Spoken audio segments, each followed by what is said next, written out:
I see you want to make thumbnails. A lot of people have been asking me, Jill, please make a video about making thumbnails for YouTube. And when I mean a lot of people, again, like no one asked me pretty much anything. Pretty much out of all the comments I've ever received on YouTube, no one has ever, slightly ever hushed a word about wanting me to actually make a tutorial on how to make thumbnails.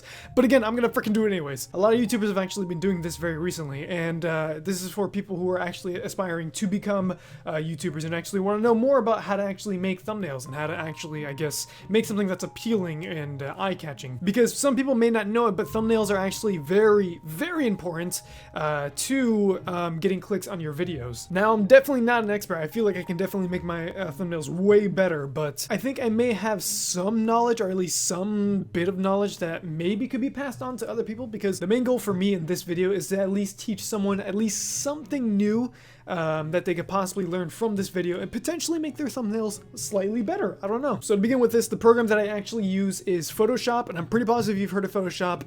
It's not a free program, unfortunately, but there is another program that I used in the past which was called GIMP, and it's this program right here. It is a free program that acts just like Photoshop. In fact, I've used it for so many years that like it's actually legit. You don't even need Photoshop, because everything that you can do in GIMP you can pretty much do in Photoshop. So if you automatically think that like, oh yeah, he's using Photoshop, his thumbnails are automatically going to be better, like no, that's not true at all. Like you can use GIMP. I used GIMP on all these old thumbnails, as you can see right here. Obviously my thumbnails have changed a lot, and throughout the years thumbnails have changed drastically from all the text to a lot more, I guess, like big images and like simpler. Thumbnails nowadays are much simpler, but they are, I guess, more eye-catching. I'm not too sure, but I'm saying that GIMP is definitely a tool that you can use for pretty much anything, honestly. And a lot of stuff that I'm going to teach you with Photoshop can be translated over to GIMP. They don't necessarily have the same hotkeys, but they have the same like sort of style, you know, like clipping stuff, grabbing things, moving images, all that stuff like that. Okay, so let's actually begin. I actually just completed a video called Kill It With Fire, and it's this video right here.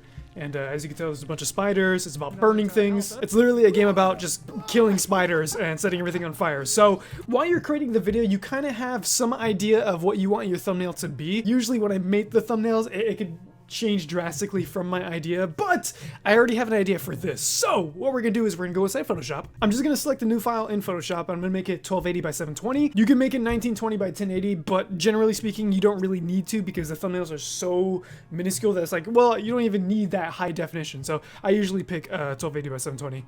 At least I've always done it with all my thumbnails. So we got this right here. We got this beautiful canvas. Oh boy, don't worry about my freaking my brush there. So now that we have this beautiful white background, again, this is also a tutorial. Like, I kind of expect you to know just a little bit about Photoshop, or if you do have GIMP or whatever it is, I expect you to know like the ins and outs of how this stuff works. Like, you know the brush, you know how to use freaking stuff. So what I want to do with this thumbnail is I want to have like the sort of 3-layer style. So I'm gonna have a background, I'm gonna have a midground, and I'm gonna have a foreground. And I'm gonna show you exactly what those exactly do. So I'm gonna start with the background, and since the game is related to fire and all that great stuff, I am just gonna look on Google Images. I'm gonna find something on fire. I'm gonna find like maybe like living room or something like that. You can literally search for living room on fire, and I found this thing right here, which is pretty great. I'm just gonna take it.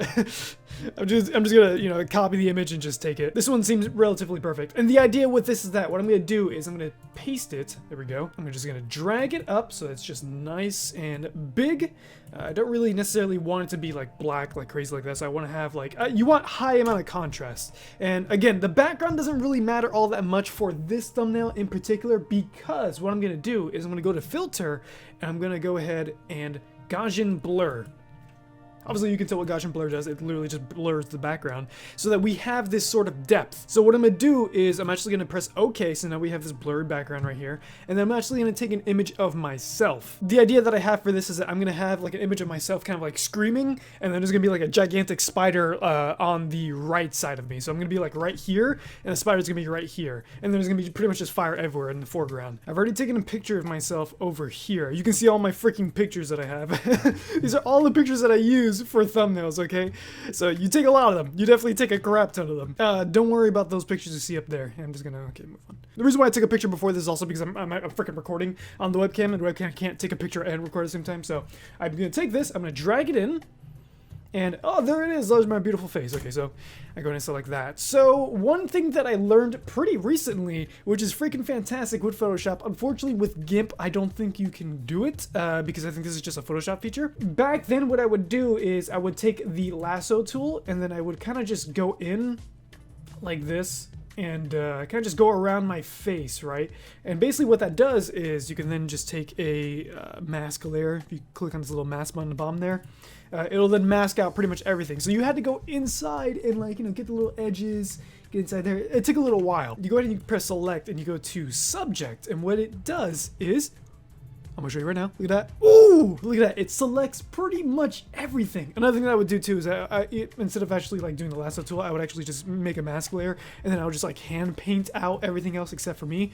Again, that took a little while, but this is just such a freaking godsend. It is so amazing. I love it so freaking much. The fact that it does that so easily. It definitely does make it easier for Photoshop because I have this sort of flat background. So it's able to pretty much detect the edges of me easier. So if you happen to be taking a picture of yourself, I suggest you actually do it on a wall that is like a solid color or something that's just like flat, so you can see yourself pretty much perfectly. Another thing too is that you could take an image of yourself in gameplay. The only problem with that is that usually you're moving around in gameplay, so it gets very blurry. I used to do that a lot, but like it just looks crappy. It's just better just to do this, just have a fake reaction. Because newsflash, every YouTuber does this exact same thing. You know, it's not a real reaction. Okay, so back to this. So another thing that we can do is we can go down into select and mask, and what that does is it literally just selects the image itself, and you're able to go in and select refine edge brush.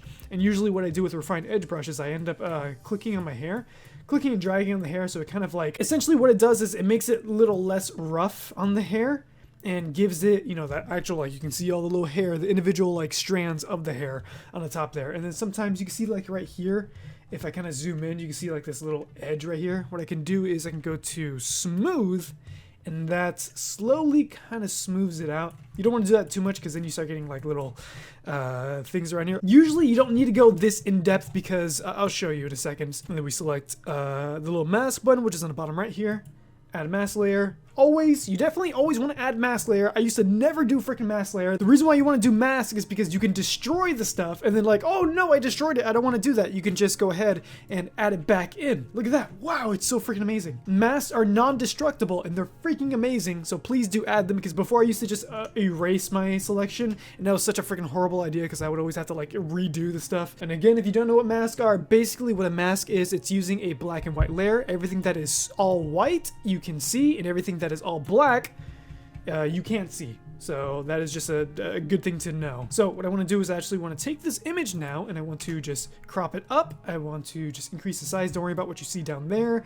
I'm just going to slowly increase it so that you can see my face a little bit better. And again, the reason why you don't want to go into like super high detail, like, oh yeah, let me just zoom in right here. Let me get the little pixels off my eyes. Let me make my eyes glint. Let me fix the individual strands of hair. Is because look at this. When you zoom out, this is pretty much the way that people are going to be seeing your thumbnail. You want your thumbnail to be as simple as possible so that people can actually see what's going on. If you have too many like little details, chances are people are not going to see them because they're going to be looking at your thumbnail like this. It's just too small to actually see any of the details. You just want things that be big and simple. So what I'm going to do now, I'm going to add in a little spider, and here's a little spider right here. So I'm just going to drag it in. Again, you can find these images just on Google, just search them up. Chances are some of them may be copyright, but that's okay because if you change the image just enough, it's not copyright anymore because it's now yours. Oh boy. I know a lot of people have like some bad says in that, but like honestly, if you can change the image enough to where it's actually yours, then it's fair use pretty much. I don't really necessarily like the spider too much because it's a little bit too rough, and if you kind of zoom out, it's really hard to kind of see. So maybe I will switch out the spider later on. But another thing that I can do is these guys right here, me and the spider, were both on the midground layer. So what I can do is I can take this, if I right click on the layer for the spider, I can go to blending options. And I can select drop shadow. What drop shadow does is it drops the shadow for the image, so you can actually kind of differentiate from the background. It kind of just makes it pop out a little bit more, which is obviously better. You usually always want to have your thumbnails pop out a lot. And again, this is sort of my style, and a lot of other YouTubers have this similar style. You can make your thumbnails as whatever you want it to be, just make sure that you have these sort of fundamentals down where it's just, is it eye-catching pretty much. So let me actually add in another drop shadow. Again, you can also change the settings for this. You can make this, you make the distance higher, you can make the spread bigger, you want to be darker, whatever it is, you can do all that stuff, but this looks relatively fine. I don't want to mess around with these too much just yet because I still want to add in the foreground. So now we're going to add in the foreground, which is going to be fire. So here I have some fire. Again, you can just search up on Google. You'll find these images relatively easily. On Google, you'll just find them. It looks pretty freaking cool, actually. Oh, another thing that I forgot to mention is that this image right here of this spider is a transparent background. So if you search up on Google, you type in either PNG at the end of what you want, or if you type in transparent background, you'll usually get images that are transparent, so that they're literally like this. Another thing too is if you have an image like this, and usually they have images like this for like effects, is you'll have a black background.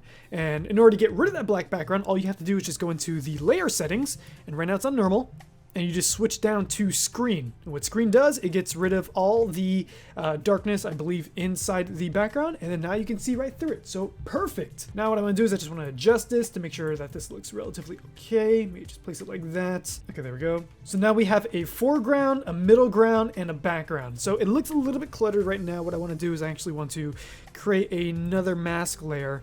And I want to get out my brush by pressing B, or it's right here, pretty much. All these brushes that you see here are brushes that I've actually found online. It's because I actually draw. So these are brushes that I use for actually making my art. But it's okay because you can actually go inside Photoshop and you have the general brushes that Photoshop automatically already has. You can use a regular soft brush, whatever, stuff like that.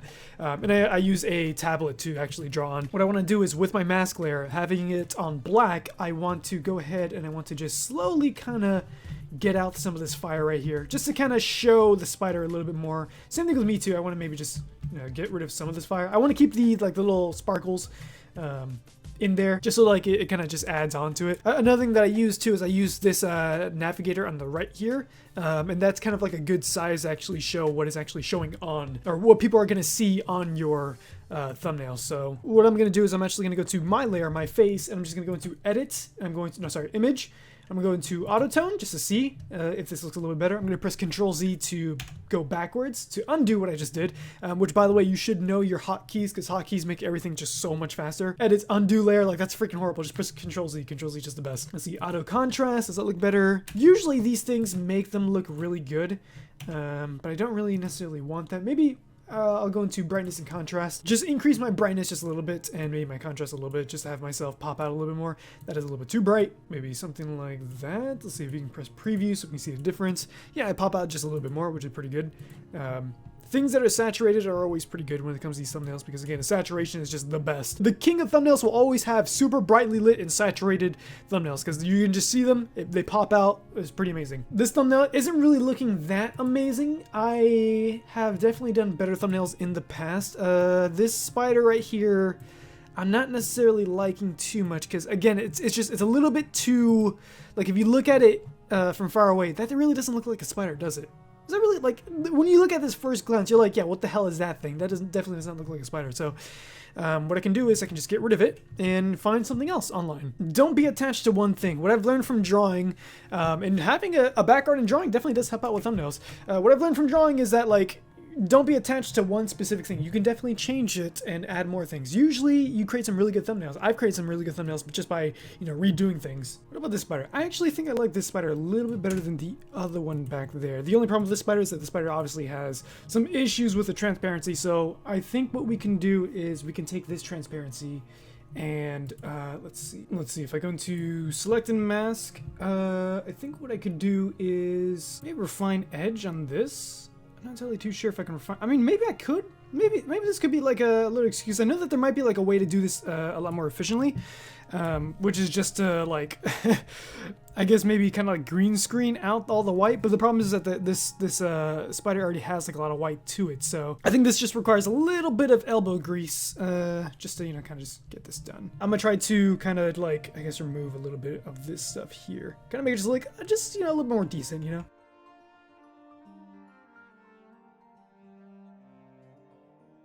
I think that's relatively okay, definitely better from how it actually started. We just get some of that right there. And I think we're done. Again, it's not really like super important that you have to do that. Maybe we can smooth it out just a little bit. So now we got that there. So now we can go in and we can make a little mask layer for it.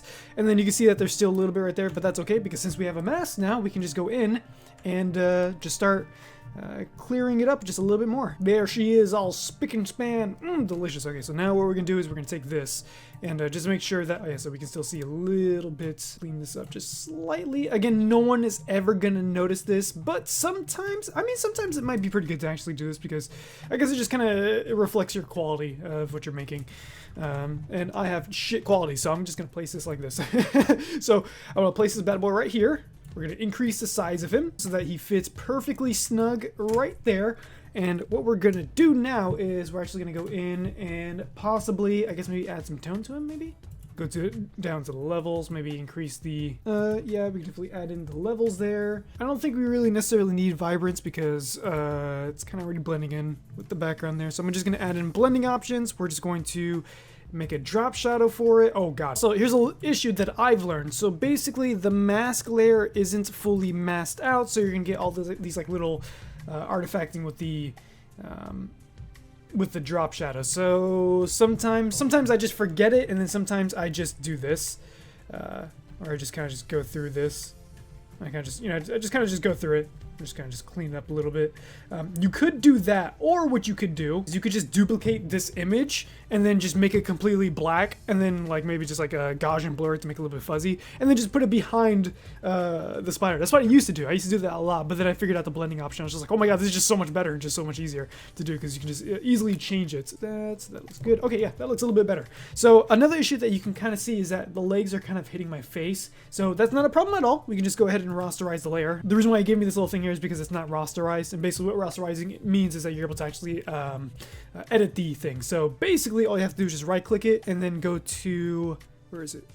Rasterize layer. You can click on that right there, and then boom, it's rasterized. So now what you can do is you can take the lasso tool, and I usually do this, take the lasso tool and I grab the legs like so, and then I'll just control T to move it, and boom, we have something that's being moved. Oh god. Oh, I'm sorry. Before we actually do that, we have to flatten the image down because it's currently on a mask. I'll just take a new layer and I'll just merge this down with that layer.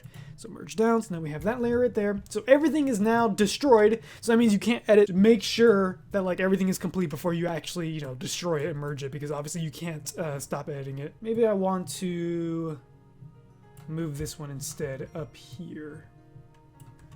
Yeah, maybe I want to edit that and move it like that.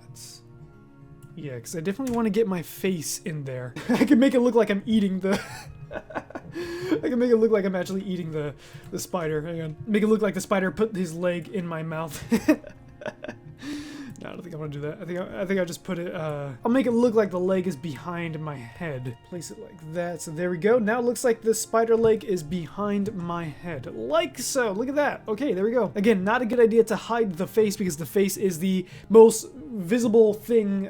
Usually whenever you look at a thumbnail and there's a face there, you can notice the face very quickly because that's just the way humans react to certain things. The next thing that you want to see is you can see this freaking tarantula's face right here, and then like, oh my god, wow, this looks freaking crazy. I could maybe add in more effects, but then again, I kind of don't want to over complicate this piece already. It definitely does look a little bit complicated.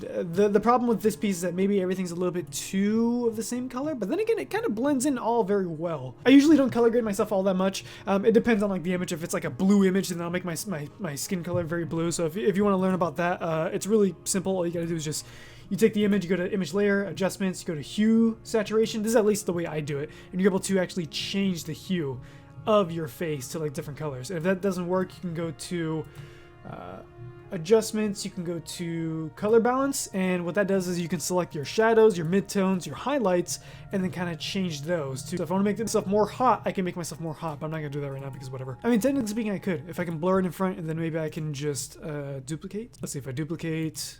What duplication does is it just increases the saturation of it and increases it, just to make it more visible. I could do that too. So maybe it actually does look like a lot more like fire since it's super bright in front. Yeah, I could do that. Yeah, I think that looks better. One final thing that I usually do is I take my face and I end up going to filter and I go to sharpen. And I go to, usually I go to like just regular sharpen, or what I would do is I go to filter, smart sharpen. What smart sharpen does is that it literally just, obviously it's a smart sharpen. You can go to your face right here and you can see that, like, you can see all this like little crap that's going on. You can see like the little edges and stuff. It looks really bad. It definitely does look super bad, but like, yeah, like when you zoom in, it definitely looks a lot worse, but when you zoom out, it's a lot more obviously sharp. And since the thumbnails are so small, having that sharpen actually really helps out. So I think I want to do the same thing with the spider. Yeah, see, look at that.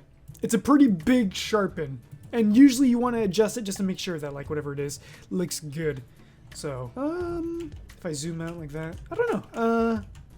Maybe the sharpen doesn't look too good with the spider. I'm not entirely too sure. I think I may just leave that as is. So this is pretty much done. Maybe I'll add in, if I go down over here to layers and I add in maybe a, let's see, levels. Maybe I can darken this whole overall image and brightness just a little bit. Just make it extremely saturated. Usually don't want to do this too much. You don't want to go freaking extreme, otherwise it just looks like crap, obviously. But maybe just a tiny bit, just tiny little bit, tiny bit. Yeah. Yeah, I think it looks a little bit better. It looks a little better. I'm not too sure. Maybe it's just oversaturated. But then again, that's usually the best bet. Yeah, I want to say that's relatively done. Not really the best thumbnail. I think it looks relatively okay. Maybe I could add in some like more contrast to the background or something. But then again, I'm not entirely too sure. Because I like the whole fire aesthetic. It's just that everything looks a little bit too fiery. It's kind of blending in a little bit too much. But I think that's relatively okay. So hopefully you learned something from this. We have the background element, which is all blurry.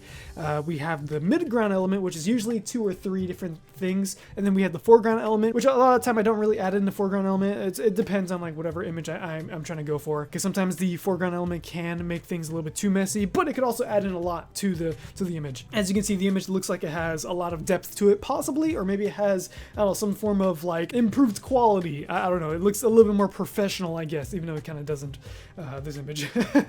So hopefully you learned some sort of tool or tip that you can use on your images, and you can use this as an example to actually make your Photoshop images, or to make your thumbnails just that much better, to add in more depth or whatever it is. Again, I have a bunch of different examples, and this isn't the defining way of how to make thumbnails. You can make thumbnails a bunch of different types of ways. It's up to you and your style and how you actually want to make your thumbnails. Like, what do you like in general? Personally, to me, I like this sort of style. I like the blurry background, and I like the foreground elements and stuff like that. And again, I change my thumbnails every now and then, so maybe in the future it'll be different as well. It also depends on YouTube as well. So yeah, pretty much just save your image, save it as a JPEG. You can save it as a JPEG or a PNG, depends on you. I save it as JPEG because again, people are never gonna see the full image, so it's like there's no point making it a PNG. So might as well just make a JPEG. The quality of JPEG isn't really as bad as people really, I guess, put it out to be compared to PNG, even though PNG is obviously superior. But anyways, I'll leave this here for now. Thank you guys so much for watching this little tutorial. Wow, this is the first time I've ever made a tutorial on something like this. So if you want to click on more videos like this, there are no other videos like this. Maybe like my drawing videos or whatever, if you want to see some drawing videos, I guess. I don't know. Something that's related. I have to figure out something. But I'll leave this here for now. Thank you guys so much for watching this. I'll see you all next time. So goodbye, everyone. Goodbye.